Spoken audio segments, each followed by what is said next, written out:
going on? Casey from Summit Integrated Systems here. In case you don't know, Summit is an audio, video, lighting, systems design and installation company. So it's pretty safe to say that we know AVL gear. We live and breathe it. It's our day-to-day life. So you might even be expecting us at this point to tell you which gear to buy, or buy this brand and not this brand, or something like that. We're not even gonna tell you to buy gear today. We're gonna tell you to stop. Don't buy any gear at all. Well, okay, don't buy any gear unless you've asked yourself these questions first. Why is this piece of gear necessary? What is it going to do to fulfill the overall needs and vision of the ministry? And if it can't be passed through that lens and through that filter, then I don't know that it makes sense to make a purchase. Stewardship is so much more than just going, hey, let me get a really good deal on a piece of gear. It's understanding the overall needs of the community. Who are we as a community? What is the specific sound of God within our community? How are we reaching people for Christ? Can we all articulate those things and then start to go, okay, well, what are the pieces of technology that actually align with that overall mission and vision? And then from there, we can move forward. But until we can answer some of those questions and articulate those things, it feels like all we're doing is just buying a piece of gear because they saw it on a concert tour, or they saw it at their buddy's church down the street, or some cool church that they idolize just did a video post about it. And it's like, cool. One of my favorite authors and podcasters finishes, his name's Todd Henry. At the end of every podcast, he goes, remember, ladies and gentlemen, copycats and cover bands never change the world. And the truth is there's so many people that are copycatting what they see out on concert tours and what they see is being implemented in other communities, but they don't actually take it a step further and go, why were they using it on that? What did it really do? What was the benefits? And what does that speak to in a larger context to the mission and the vision of that community? They just go, oh, they have it, I need it. Why? That piece of gear may not be the thing that you actually need if it doesn't necessarily meet the needs and the vision and the mission behind the overall community. Before I actually make the decision to buy the gear, digging beneath the surface to try to work out what is the actual problem. Like, what are we trying to solve? Is it a people issue? Is it a product issue? Is it a design issue? And I think those are things that we don't often really look at, or we try to address a product issue when it's a combination of a product and a people issue, which I will say is usually 80% of the time I'm like, it's a product and a people issue, not just a product issue. And I think in looking at products and looking at design, looking at systems, that's great, but it's only one half of the puzzle. Is this a skill gap? Is this a team gap? Is this a system gap? Is this a process gap? Is this, we can go through all those gaps, and you might get to the point where you say, yes, it is. And if we address that, then the gear becomes a non-issue. But I think deceiving ourselves into thinking if we just had the gear that it would answer it would solve all our problems is a lie. It's a fallacy. I think there's always the human element, and I think the biggest mistake production teams make is to not be willing to go down the road of going, where is the human element in all of this that is also contributing to that pain point in the first place? Understand that there's always going to be that pendulum swing, that backwards and forwards of let's focus on the product, let's focus on the execution, but then let's kind of focus on those who are making it happen, those who are executing, and invest into them. And then, let's focus on the product again. And then let's focus on the people. Then let's focus on the product. It's not a one track, thing. It is a continual adjustment, of course. One of the more important questions to be considering when you're looking at starting a new building project or, expanding your campus or whatever you're doing is we want to make sure that what we're doing is going to be done in a healthy way that supports not just our church community, but also our staff and our volunteers. We want to make sure that what we do values them, that what the bandwidth that they have, that they can support that. Because a lot of times, man, we could build the best campus ever, and it could have the coolest gear and the best stuff.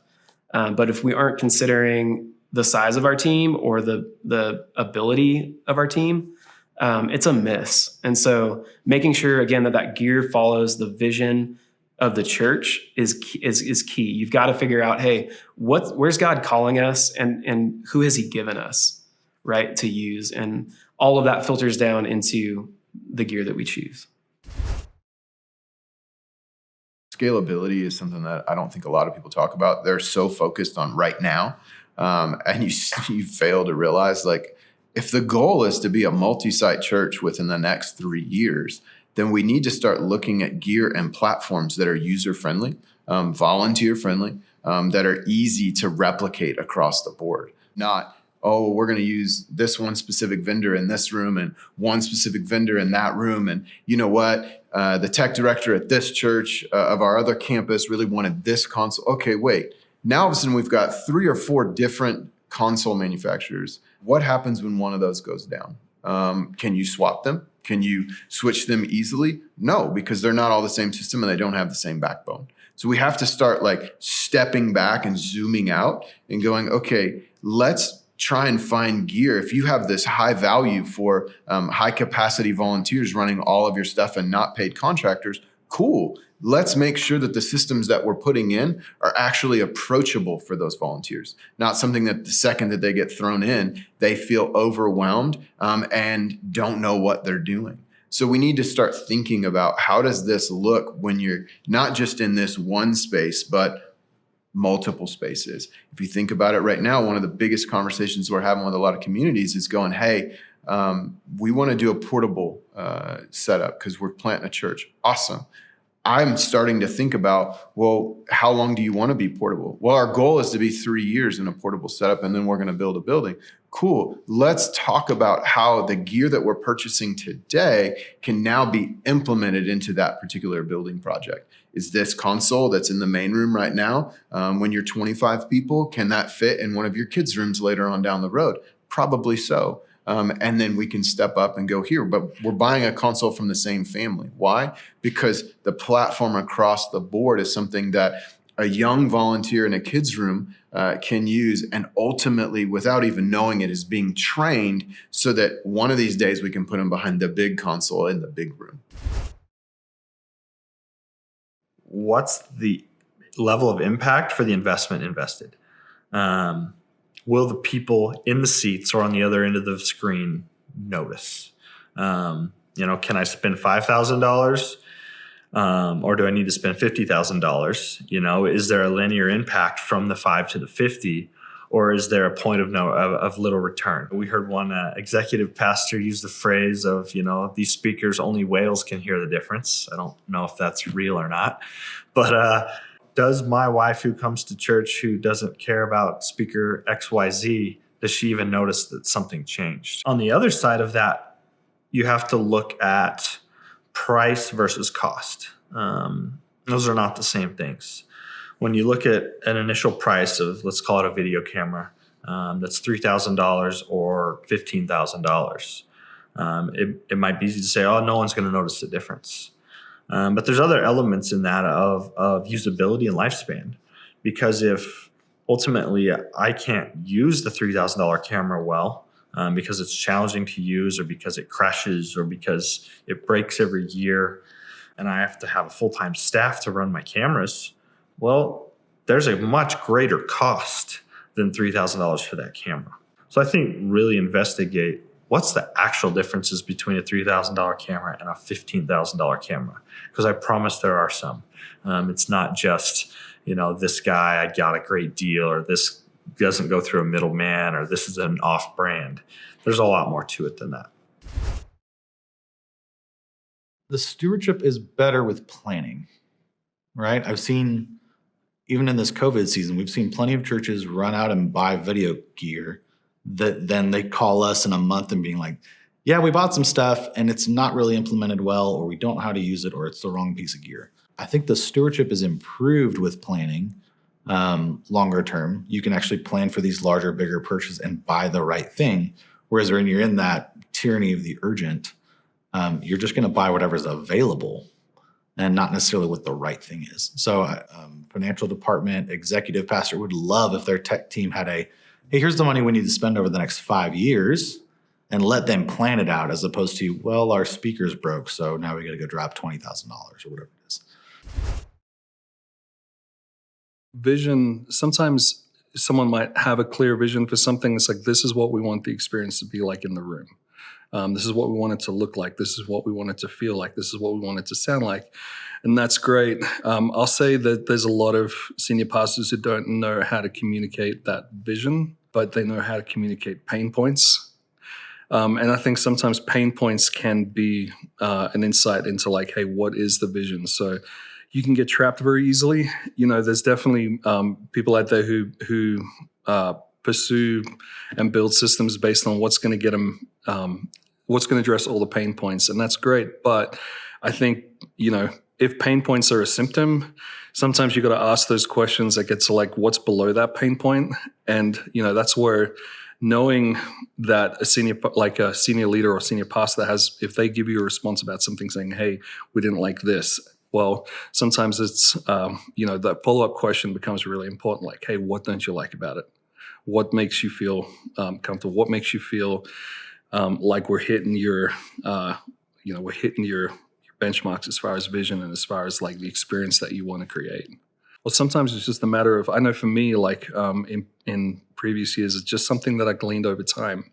There was a situation where this isn't related to gear, but more to people. But, a senior pastor was like, I just want one person to mix. And I'm like, that is a pain point for him. And what was beneath that pain point was, I want consistency. So I could either, I took some liberties where, yes, I could just mix, but what if I could have other people involved, which is good for me and good for my learning and also good for my sanity. But how could I get other people involved and still achieve consistency? And I think that's the example that I always use, where a pain point can actually help indicate or lead you to a bigger issue, a vision piece that would help you make a better decision. But I think for a leader, if you just stop at, I don't like, and are not willing to maybe go on the journey of exploring why you don't like with the team, I think that's where we potentially make bad decisions, right? Because I can have a leader go to me, I don't like this. And I can be like, well, that means you want X. And that might not actually be the case. I had this years ago where I was a TD and we're doing a creative thing for a service. And I'm like, yeah, we need to spend $6,000 on lights. And the lead pastor was like, yeah, but I only just want this one look.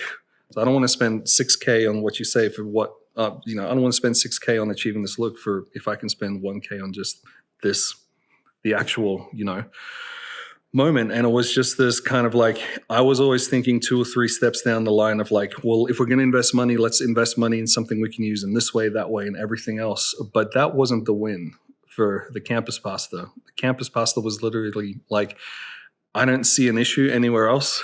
I just want to address this one thing. Let's just address this one thing. And I think that was a moment where, if I'd not asked the clarifying questions or pushed back or not dug deeper, we could have spent money on something that, sure, would have added some value in my eyes, but not in the campus pastor's eyes.